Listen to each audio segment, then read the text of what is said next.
दिव्या भारती एक ऐसा नाम जिन्होंने फिल्म इंडस्ट्री की दुनिया में छोटी सी उम्र में बड़ी कामयाबी हासिल कर ली थी, लेकिन कौन जानता था कि इनकी कम उम्र में सफलता के साथ आसमान छूने वाली अभिनेत्री दिव्या की मृत्यु महज 19 साल की उम्र में हो जाएगी। उनकी अचानक हुई मृत्यु ने सबको हैरान कर दिया था। खबरों की माने तो 5 अप्रैल 1993 को सिर्फ छत से गिरकर दिव्या की मौत नहीं हुई, बल्कि कोई साजिश रची गई थी जिसे उस काली रात को 11 बजे अंजाम दिया गया।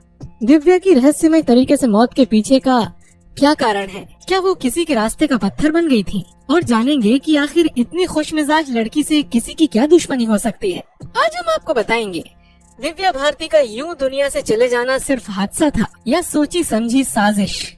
तो बिना देर किए वीडियो को शुरू करते हैं।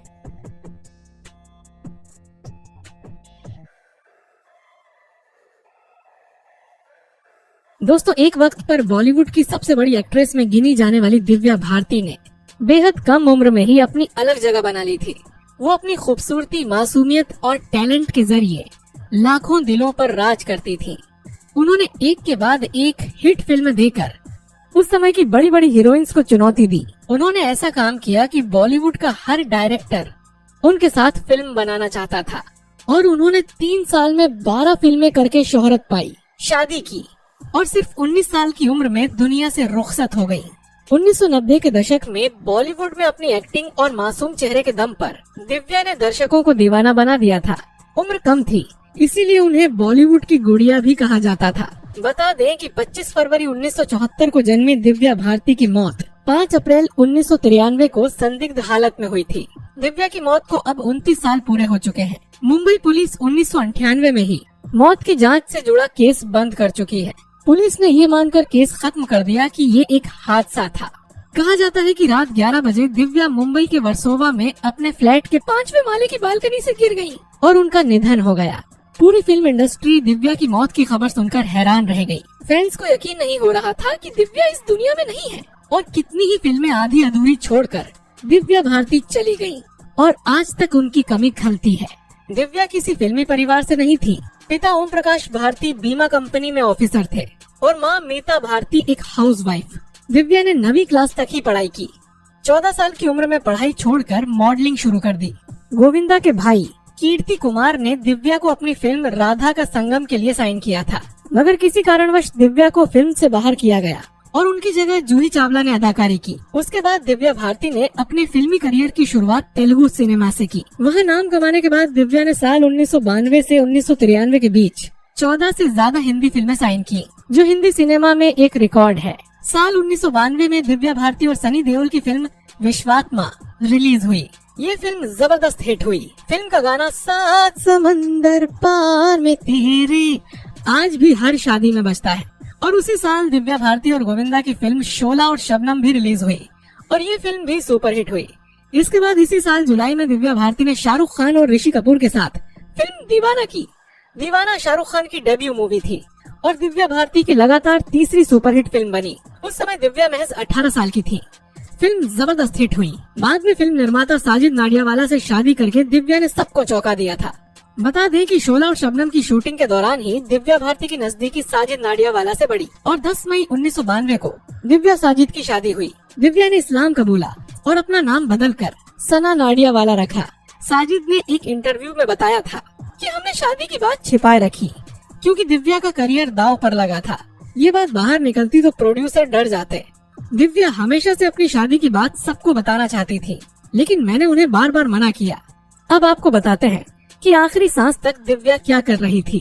वैसे तो दिव्या भारती की मौत आज भी एक रहस्य ही है। कोई नहीं जानता कि आखिर उस रात को क्या हुआ था। कोई इसे हादसा कहता है तो कोई इसे साजिश बताता है, लेकिन पुलिस की जांच में जो सामने आया है उसके मुताबिक ये एक हादसा ही था। 5 अप्रैल 1993 को वो काली रात थी जब दिव्या भारती की मौत हुई। बताया जाता है कि 4 अप्रैल को दिव्या एक फिल्म की शूटिंग करके चेन्नई से मुंबई लौटी थी। उन्हें अगले दिन फिर से शूटिंग के लिए हैदराबाद जाना था। दिव्या एक फ्लैट खरीदना चाहती थी। जब ब्रोकर ने उन्हें फ्लैट के बारे में बताया तो दिव्या ने अपने फिल्म प्रोड्यूसर को फोन करके बोला कि मैं हैदराबाद 5 नहीं 6 अप्रैल को आऊंगी। उसी शाम दिव्या अपने भाई कुणाल और ब्रोकर के साथ बांद्रा के नेपच्यून अपार्टमेंट गई। दिव्या ने 4 बेडरूम का फ्लैट फाइनल किया और कैश देकर घर खरीद लिया।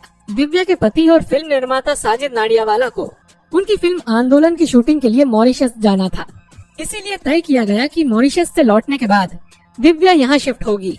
इसके बाद दिव्या अपने माँ के घर पहुँची। वहाँ उनसे मिलकर फैशन डिजाइनर नीता लुल्ला दिव्या की ड्रेस फाइनल करने आने वाली थी। रात के लगभग 10 बजे नीता अपने साइकेट्रिस्ट पति डॉक्टर श्याम के साथ दिव्या के घर पहुंची। घर पर दिव्या के अलावा उनकी मेड अमृता थी। अमृता दिव्या के बचपन से ही उनकी देखभाल करती थी। दिव्या, श्याम और नीता लिविंग रूम में बैठकर टीवी देख रहे थे।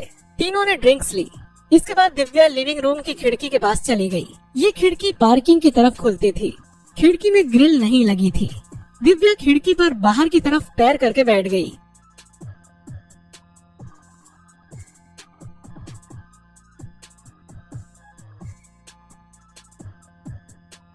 दिव्या से जुड़े करीबी सूत्रों का कहना है कि दिव्या अक्सर ऐसा करती थी। खिड़की पर बैठकर दिव्या लगातार अपनी मेट से बात कर रही थी, जो किचन में नाश्ता तैयार कर रही थी। पुलिस को दिए गए बयान के मुताबिक नीता और श्याम उस वक्त टीवी देखने में बिजी थे। खिड़की पर बैठी दिव्या ने नीता और श्याम को देखने के लिए अपना एक हाथ खिड़की की चौखट को पकड़ने के लिए बढ़ाया, लेकिन उनका हाथ स्लिप हो गया और वो नीचे गिर गई। ये सब कुछ ही सेकंड्स में हो गया। जब नीता, श्याम और अमृता भागकर नीचे गए तो देखा कि पार्किंग में गिरी दिव्या तड़प रही है। दिव्या के चारों तरफ खून ही खून था। दिव्या उस वक्त जिंदा थी। उन्हें तुरंत मुंबई के कपूर अस्पताल ले जाया गया। अस्पताल के आईसीयू वार्ड में दिव्या ने अपनी आखिरी सांस ली। दिव्या की आखिरी मेडिकल रिपोर्ट तैयार करने वाले डॉक्टर के मुताबिक दिव्या के पेट में थोड़ा सा अल्कोहल था, लेकिन उसकी मात्रा इतनी ज्यादा नहीं थी कि कोई अपना होश खो बैठे।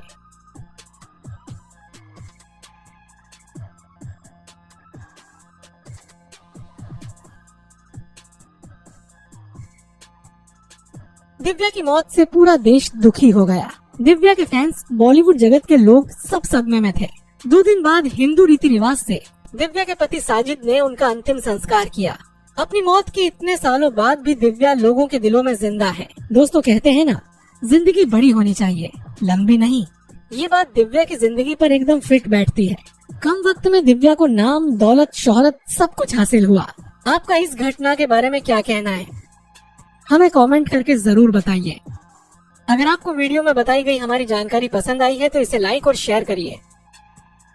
चैनल पर नए हैं तो सब्सक्राइब करके बेल आइकन जरूर दबाइए। मिलते हैं आपसे अगले वीडियो में। शुक्रिया।